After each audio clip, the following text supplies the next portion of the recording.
Taïwan dans toute sa diversité, une émission de Radio Taïwan International. Bonjour à tous, c'est Sasa qui vous souhaite la bienvenue dans ce nouvel épisode de Taïwan dans toute sa diversité. Vous vous souvenez peut-être de l'épisode que j'avais consacré en octobre au Forum international sur le patrimoine culturel. Nous avions passé en revue la très grande diversité du patrimoine culturel taïwanais et lors de ce forum, il était notamment question du paysage culturel d'Alishan que le gouvernement souhaite mettre en valeur et qui avait particulièrement attiré l'attention des experts internationaux. Justement, aujourd'hui, nous faisons un focus sur Alishan, ce qui va nous permettre de mieux comprendre l'histoire très riche et encore assez méconnue de cette montagne pourtant si renommée. L'historien Jérôme Lanche, représentant à Taïwan du studio d'architecture Michel et Miquel, a donné une conférence à ce sujet à l'université Fujian fin novembre, à l'initiative du département de français, dirigé par Jean-Yves Heurtebise, que vous connaissez bien pour ses chroniques géopolitiques sur cette radio. Intitulée « La forêt sous les cerisiers, quand le paysage d'Alishan dévoile ses non-dits », cette conférence portait sur un projet d'intervention paysagère conçu et réalisé par Michel et Miquel pour le compte de l'Agence taïwanaise de conservation naturelle et des forêts suite à un concours public qu'ils ont remporté en 2024. Pour commencer, Jérôme Lanche explique quelles sont les spécificités de l'approche de Michel et Miquel. Michel et Miquel, en fait, ils ont les trois compétences, c'est-à-dire qu'ils sont à la fois architectes, tous les deux, l'un en Espagne, l'autre en France. Ils sont urbanistes et ils sont paysagistes. Dans leur approche, eux, ils dessinent à toutes les échelles, en fait. C'est-à-dire qu'il y a une continuité entre du mobilier à la plus grande échelle, en fait. Ils sortent de l'approche traditionnelle qu'on a de l'architecture, qui a été très influencée par les architectes du XXe siècle comme Le Corbusier. C'est pour ça que je parlais du modular, qui était une approche de l'architecture qui considérait que tout devait être à la mesure de l'homme. C'est-à-dire que l'homme, et donc le modular, c'est un gabarit pour dimensionner les bâtiments et tout l'espace construit, qui a été créé par Le Corbusier, et que j'évoquais pour montrer que au XXIe siècle, et notamment face aux bouleversements climatiques qui sont à des échelles qui dépassent complètement l'échelle humaine, il fallait aussi réfléchir à une autre échelle d'espace et de temps. Et donc sortir en fait de cette idée que tout doit être à la mesure de l'homme. L'homme est important, mais il fait partie d'un tout, et c'est à partir des échelles de ce tout qu'il faut réfléchir, et puis à la mesure simplement des dimensions d'un être humain, d'ailleurs qui est complètement théorique, parce que personne n'a la même taille. À Alishan, le paysage est tellement vaste que si l'on dézoome, un humain a à peine la taille d'une fourmi. Sur le terrain, Michel et Miquel ont ainsi traduit leur approche en élargissant la perspective et en tenant compte de nombreux éléments. Michel et Miquel, ils pensent que pour réfléchir sur notre espace, il faut à la fois allonger l'échelle dans le temps, c'est-à-dire prendre en compte ce qui s'est passé géologiquement dans un site, donc prendre des échelles qui dépassent complètement l'échelle humaine, puisque c'est des phénomènes qui sont passés il y a des millions d'années, et étirer la réflexion sur le site au-delà de l'échelle humaine. Et donc penser que, par exemple, quand on travaille sur une forêt, ce n'est pas des échelles de temps qui sont humaines, puisqu'une forêt, notamment à Alishan, on parle en centaines d'années. Donc il faut aussi réfléchir à l'échelle du site. Et du point de vue de l'espace, c'est la même chose, donc c'est plutôt vertical, c'est réfléchir un site de l'atmosphère, du climat, jusqu'à la géologie du site, donc très en profondeur, c'est-à-dire comment s'est constitué un site, et donc au-delà des fondations classiques d'un bâtiment d'architecture qui au plus loin va à quelques dizaines de mètres sous le sol. Il faut aller très en profondeur et très en altitude pour réfléchir. Donc d'où pour eux l'intérêt aussi de travailler avec un historien à Taïwan pour avoir cette profondeur historique, c'est ça ? Oui, c'est ça. Donc du coup, leur métier est beaucoup plus compliqué que pour un architecte traditionnel, parce qu'il faut faire appel à beaucoup plus de compétences. Les historiens, les archéologues, pour avoir cette échelle de temps. Et aussi, comme l'environnement pris en compte est beaucoup plus important, des climatologues, des écologues, des botanistes, des géologues, qui viennent apporter leur savoir spécifique pour commencer à concevoir quelque chose qui réponde vraiment au site. Michel et Miquel ont débuté ce projet, comme tous les autres, en toute humilité, en reconnaissant qu'ils ne savaient pas grand-chose sur Alishan. Et justement, c'est ce qui leur a permis de travailler sur le projet sans idée préconçue. Comme l'a dit Jérôme Lanche, ce n'est qu'une fois qu'ils ont suffisamment creusé les aspects historiques et écologiques notamment, qu'ils ont vraiment commencé à réfléchir pour faire sortir des problématiques. C'est à Jérôme Lanche, qui s'est entouré de spécialistes d'autres disciplines, qu'est revenu ce travail de défrichage tous azimuts. En surface, à quoi pense-t-on quand on évoque Alishan ? En vrac, on pense aux plantations de thé, aux randonnées en forêt, mais aussi à la déforestation par les colons japonais puis par le gouvernement nationaliste du Kuomintang au XXe siècle, sans oublier bien sûr la célèbre voie ferrée qui attire les touristes. Ceux qui connaissent un peu la région se souviendront que c'est aussi un lieu sacré pour les autochtones Tso qui y résident. Mais peu de gens connaissent l'histoire des villages ouvriers dans la montagne ou encore la véritable raison pour laquelle il y a des cerisiers à Alishan. En tout cas, on peut déjà partir du constat qu'Alishan a une identité multiple et riche en contradictions, puisque c'était un lieu très important à la fois pour les autochtones, mais aussi pour les Japonais, avec qui ils n'étaient pas en bons termes, et encore pour le général Chiang Kai-shek, qui pourtant avait combattu les Japonais en Chine. Ces différentes strates de l'histoire ont créé un paysage dissonant, souligne Jérôme Lanche. Comme le faisait remarquer l'écrivain voyageur Robert Macfarlane, certains lieux peuvent être qualifiés ainsi, en particulier de magnifiques paysages qui dissimulent le fait qu'il s'agissait par le passé d'un lieu où une violence a été exercée. Un paysage dissonant peut aussi être un paysage incongru ou qui n'a pas vraiment sa place dans un certain lieu. Par exemple, l'historien français Hippolyte Taine, en découvrant la ville d'Aubonne dans les Pyrénées, s'est étonné de s'y sentir un peu comme à Paris, mais entouré par les montagnes. Il y a donc quelque chose de dissonant, des contradictions dans le paysage. À Alishan aussi, jusque dans les années 1980, il y avait de nombreux villages ouvriers alors que l'on ne s'y attend pas en pleine montagne. Ce n'est toutefois pas étonnant quand on pense qu'il a bien fallu loger tous les ouvriers employés pour couper des arbres dans la forêt. Autres éléments dissonants, le fait que la forêt soit constituée majoritairement des mêmes arbres plantés de manière régulière. On trouve aussi au détour des sentiers forestiers quelques lampadaires de style européen et bien sûr des souches de grands arbres qui ont été coupées.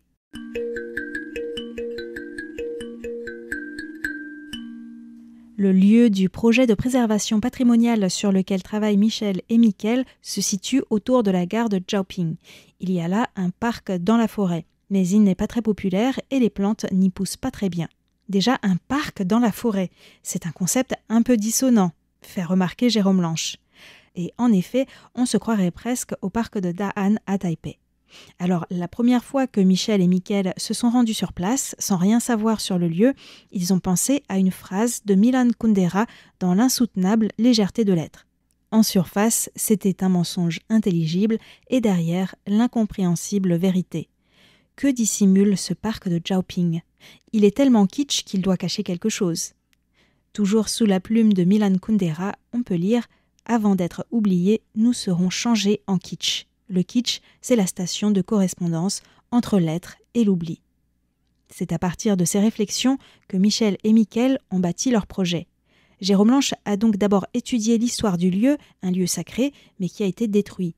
Le destin d'Alishan a été scellé en 1903 lorsque les Japonais ont fait une enquête sur les ressources en bois de cette montagne et ont conclu qu'elle avait un grand potentiel. Ce faisant, ils ont converti la montagne en chiffres, ils l'ont transformée en ressources dont la valeur est quantifiable, ce qui est fatal pour un espace écologique, rappelle Jérôme Lanche.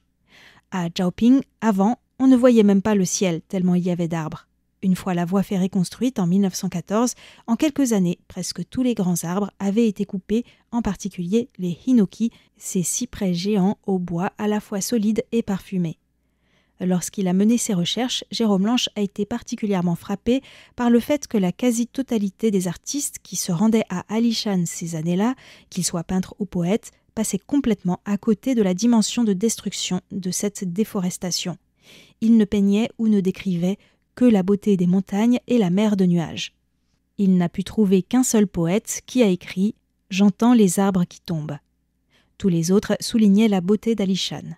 En cela aussi, le paysage est dissonant, précise-t-il.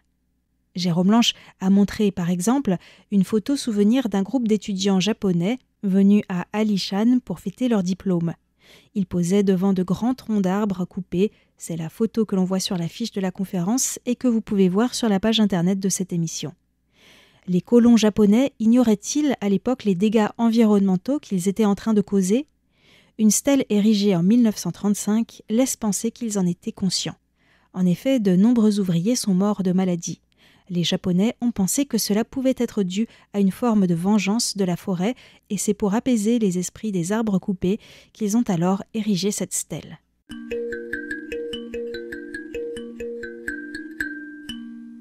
Pendant la conférence, Jérôme Lanche a aussi mis en parallèle 2 photographies de l'époque japonaise. Au premier abord, elles peuvent sembler opposées, mais en fait elles relèvent du même état d'esprit. Une première photo sur laquelle on voit un arbre géant qui est prêt d'être abattu et on voit un homme seul, tout petit avec une hache. Et en face de lui, sur la photo, une femme en habit traditionnel japonais l'observe.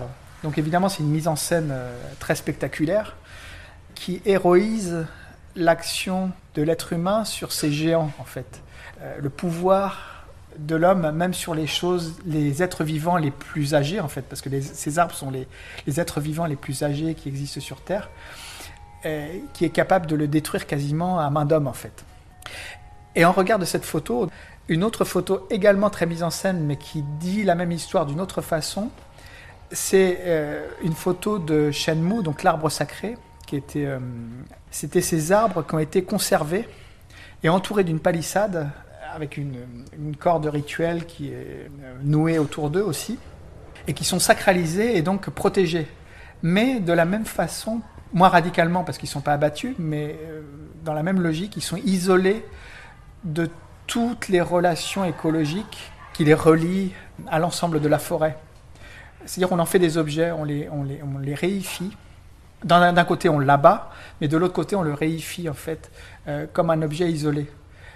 Et ce que racontent ces arbres sacrés, alors on peut se féliciter qu'ils aient été conservés, mais ce qu'ils racontent, c'est qu'en dehors de cette palissade, tout peut être détruit. Donc ce que racontent ces arbres sacrés, en fait, c'est un contre-champ. Ils racontent la catastrophe qui se produit par ailleurs. Comme les 2 facettes de la même pièce, ces photos montrent donc 2 facettes du phénomène de réification de la forêt. Au fil de ses recherches, Jérôme Lanche s'est aussi rendu compte de l'importance de quelque chose que l'on remarque à peine sur les anciennes photos de la station Zhaoping, des câbles suspendus dans les airs. Au début de la déforestation, pour apporter les troncs jusqu'à la gare de Zhaoping, on les faisait rouler sur les pentes. Mais plus les arbres étaient coupés loin, plus cela devenait difficile. Il a alors fallu inventer une sorte de téléphérique qui fonctionnait grâce à une machine à vapeur pour transporter les grumes depuis le sommet de la montagne jusqu'à la gare. C'est à cela que servaient ces câbles, eux-mêmes fixés à quelques arbres qui n'avaient pas été abattus parce que leur rôle était justement de supporter le poids des grumes à transporter. Aujourd'hui, Alishan n'est plus une forêt primaire. Il ne reste plus que quelques grands arbres sacrés. Après avoir déforesté, les Japonais avaient planté d'autres essences qu'ils comptaient justement couper 80 ans plus tard, c'est-à-dire à l'époque actuelle.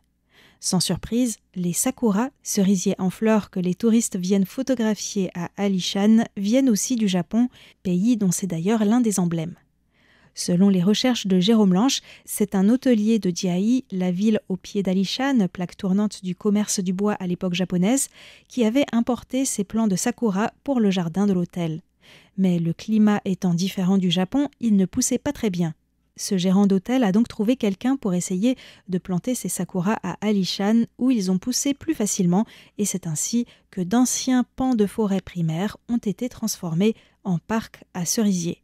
Ces cerisiers en fleurs que l'on voit sur les photos d'Alishan non seulement ne poussent pas naturellement à cet endroit, mais en plus dissimulent la déforestation. Après les Japonais, c'est au tour du gouvernement nationaliste du Kuomintang de s'approprier Alishan. Pour tourner la page de l'époque japonaise, le régime a voulu planter des pruniers dans les années 1970, dont la fleur est l'un des emblèmes de la République de Chine. Aujourd'hui, à Alishan, en témoignent encore des parcs qui font allusion à ces pruniers, mais il n'en reste plus que le nom, car ils n'ont pas survécu à cette altitude.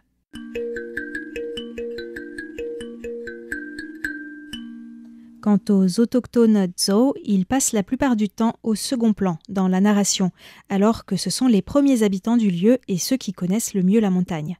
Jérôme Lanche a mentionné les écrits du consul américain Julian Herbert Arnold, qui est monté à Alishan avec sa femme en 1909, lorsqu'il n'y avait pas encore de train. Ce consul fait à peine mention du fait que, sur tout le chemin, ce sont les Tso qui l'ont nourri et guidé de village en village, portant même sa femme sur un palanquin jusqu'au mont Ushan. Par contraste, le consul souligne que lorsqu'ils sont arrivés à Alishan, c'était un plaisir de revenir à ce qu'il appelait la civilisation, car à ses yeux, contrairement aux autochtones, les Japonais étaient valorisés pour leur capacité à développer économiquement cet endroit. Les esprits coloniaux se rencontrent, pourrait-on dire. Les Japonais avaient en effet construit un hôtel, un musée et même une station météo à Alishan sur le modèle des Occidentaux qu'ils considéraient comme modernes.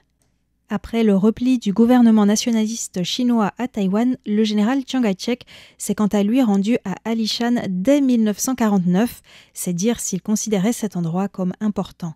À l'époque, il avait déclaré que les Japonais avaient trop déforesté et qu'il était temps de préserver la forêt. Mais cela n'a pas duré longtemps face aux besoins de l'économie taïwanaise en plein essor dans les années 60-70. La déforestation s'est d'autant plus accélérée à Taïwan que les techniques de coupe d'arbres se sont modernisées. Autrefois, couper un grand arbre demandait des efforts considérables, alors qu'ensuite, ce sont les machines qui faisaient le gros du travail. Sous le régime du Kuomintang, une nouvelle gare a été construite, de nouveaux bâtiments de style chinois et la statue en bronze de Chiang Kai-shek, la plus haute, a été érigée à Alishan. L'industrialisation de la déforestation a amené des gens de divers horizons à vivre ensemble dans des villages ouvriers à Alishan, notamment autour de la gare de Zhaoping. Y régnait une forme de solidarité. Par exemple, la cantine était moins chère pour les ouvriers aux salaires les plus modestes. Mais c'était aussi bien sûr un moyen d'attirer d'autres ouvriers. Cependant, au bout de quelques décennies, il ne restait plus de grands arbres à couper et avec la mise en place d'une politique de conservation des forêts dans les années 1990, la région s'est tournée vers le tourisme. Déjà plusieurs années auparavant, sous prétexte que les maisons ouvrières ne respectaient pas les normes d'hygiène et de sécurité, une partie avait été rasée, alors que l'État planifiait la construction d'un hôtel. 2 incendies ont aussi ravagé une partie du village. Puis le gouvernement a demandé aux ouvriers dont les maisons n'avaient pas été endommagées de partir pour laisser place à un parc. Ce fameux parc de Zhaoping dont nous parlions tout à l'heure. Aussi saugrenue qu'est l'idée d'aménager un parc dans la forêt, qui va manifester contre la construction d'un parc ? Et c'est ainsi que ce parc a remplacé l'ancien village ouvrier. S'il n'attire pas grand monde aujourd'hui, c'est peut-être parce que l'on ne s'y sent pas très bien, indique Jérôme Lanche. Il dissimule une violence politique. Les paysages d'Alishan sont comme un palimpseste, un parchemin dont on a effacé la première écriture pour pouvoir écrire un nouveau texte, puis un autre texte, et ainsi de suite. Avec toutes ces histoires en tête, Michel et Mickaël ont modifié l'orientation de leur projet. Une chose qui les a notamment frappés, c'est le contexte de violence politique dans lequel les villageois ont dû partir. Ils ont donc eu envie de faire réapparaître les contours du village d'autrefois, là aussi comme un palimpseste, dans une œuvre artistique temporaire qui verra prochainement le jour. Soignée en disant au revoir. Pour cela, Jérôme Lanche a retrouvé d'anciens habitants, notamment un centenaire qui a encore une bonne mémoire et avec qui ils ont refait la carte du village, ensuite affinée grâce à une vue aérienne de l'époque. Le fait de faire appel aux gens qui ont habité à Alishan ou qui ont vécu dans l'ancien village de Zhaoping, pour nous, c'est dans la même démarche que d'aller chercher des experts. C'est-à-dire qu'on a des géologues pour nous parler du sous-sol, on a des climatologues pour nous parler du climat, des botanistes pour nous parler de la végétation, et on a des habitants pour nous parler de la vie sociale, de la façon d'habiter les lieux, de la façon d'y travailler, de la façon de réagir au climat, de s'adapter. Donc pour nous, faire appel aux habitants, d'abord, c'est faire appel à des experts, et d'ailleurs qui connaissent toute l'histoire du lieu, donc qui sont capables d'identifier les espaces, de nous expliquer le fonctionnement de l'exploitation forestière, du fonctionnement du train, de la gare, donc qui sont capables de nous faire comprendre le lieu. Et par ailleurs, faire appel aux habitants, c'est aussi leur donner voix au chapitre. On est en démocratie à Taïwan et toutes les histoires doivent être parlées en fait. Donc nous, l'idée, c'est que jusqu'ici, à Alishan, c'était l'État qui parlait. Parce que c'est un lieu tellement symbolique, tellement important pour Taïwan, du point de vue politique, que le discours tenu sur Alishan était le discours de l'État, à travers ses diverses institutions. Et Taïwan se démocratisant, l'idée, c'est pas de supprimer le discours étatique ou le discours... mais c'est de faire entendre d'autres partitions, d'autres façons de raconter le lieu. Mettre en lumière et en perspective l'histoire dissimulée du site permettra d'en faire revivre la mémoire et de l'intégrer à la mémoire collective. De cette manière, une page pourra être tournée, mais ce n'est qu'une première étape. Notre intervention répond au fait que ce site a subi plusieurs traumatismes très importants. Il a d'abord subi un traumatisme écologique, parce qu'une forêt primaire a été complètement rasée et complètement réifiée en forêt d'exploitation du bois. Le deuxième traumatisme, c'est que toute la vie sociale, la vie ouvrière qui s'était créée à Zhaoping, dans le vieux village d'Alishan, elle-même a été bouleversée par deux incendies, un premier incendie en 1965 et un deuxième incendie en 1976, qui en plus a été doublé d'une expulsion en fait des derniers habitants dont les maisons n'avaient pas été affectées par l'incendie. Donc ces événements brutaux, parce qu'on était encore dans une période autoritaire, on était en 1976, donc il n'y a pas eu de deuil ou de négociation entre les habitants et l'État, soit pour reconstruire sur site, soit pour trouver des solutions communes. Donc nous, l'idée de notre intervention, c'était de permettre aux habitants de raviver la mémoire en fait de ce village. La deuxième chose, c'est de rendre au bout du compte ce site à la forêt, qui est la première habitante du lieu. Dans la logique dont on parlait tout à l'heure, c'est-à-dire de considérer que les lieux n'appartiennent pas simplement aux humains, ne sont pas simplement des cibles pour faire des projets, mais qu'ils ont leur existence à eux-mêmes. Mais l'environnement était tellement anthropisé actuellement que même ça passe par une décision humaine, de lâcher prise sur la terre, sur un site. L'idée, c'est donc de rendre ce parc à la forêt qui est le premier hôte du lieu. C'est inverser l'approche habituelle des paysagistes et architectes pour qui les arbres sont quasiment du mobilier.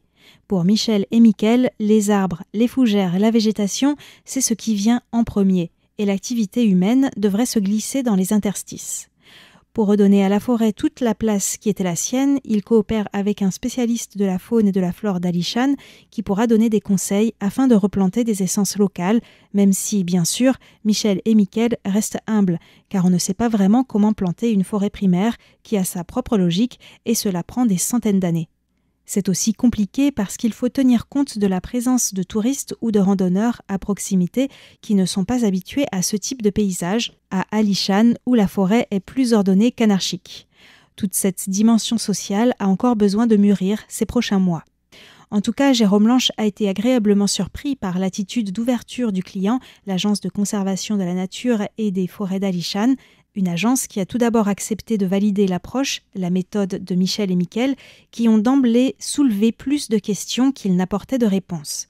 Ensuite, Jérôme Lanche pensait qu'en mettant à jour ces pages sombres de l'histoire du lieu et les fautes commises autrefois, les fonctionnaires allaient être réticents et mettre un terme au contrat. Mais au contraire, ils ont continué à fournir de nouvelles archives. Selon lui, ils ont ainsi fait preuve de tolérance et d'une grande capacité de réflexion sur l'histoire de leur pays, en ayant accepté de poursuivre le projet et de mettre tout cela en lumière pour le grand public. Comme l'enjeu du projet, c'était de faire ressortir l'histoire du site. C'est des histoires qui sont toujours intéressantes, mais pas forcément valorisantes, comme on l'espérait. C'est pas forcément des contes de fées. Donc, il faut un client qui soit capable de comprendre que faire face à l'histoire, c'est difficile, mais c'est souvent la bonne méthode pour négocier, pour discuter, pour permettre que des choses positives adviennent.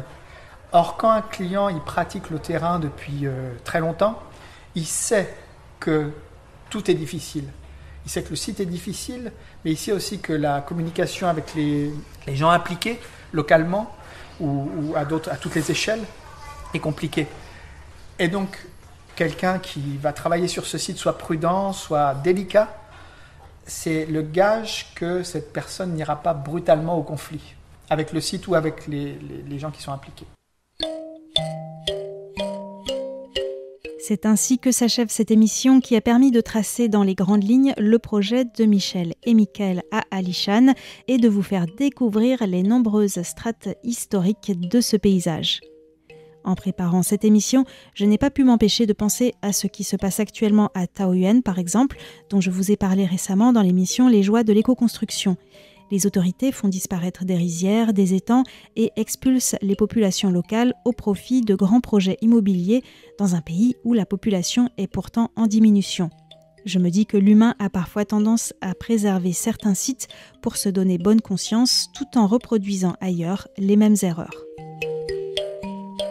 Comme l'a montré Jérôme Lanche, c'est un peu la même logique pour la préservation de quelques arbres sacrés par les Japonais à Alishan, dont nous avons parlé tout à l'heure. Parfois, on montre quelque chose pour cacher un contre-champ et le véritable enjeu est tout ce qu'il y a derrière. D'où l'importance pour Michel et Mickaël d'avoir une vision globale dans leur projet en tenant compte à la fois de l'histoire et de l'environnement, même si cela rend les choses beaucoup plus complexes. Nous allons en reparler sur Radio Taïwan International ces prochains mois lors de l'exposition temporaire autour de la gare de Zhaoping qui permettra de regarder l'histoire en face avant de laisser place à la forêt.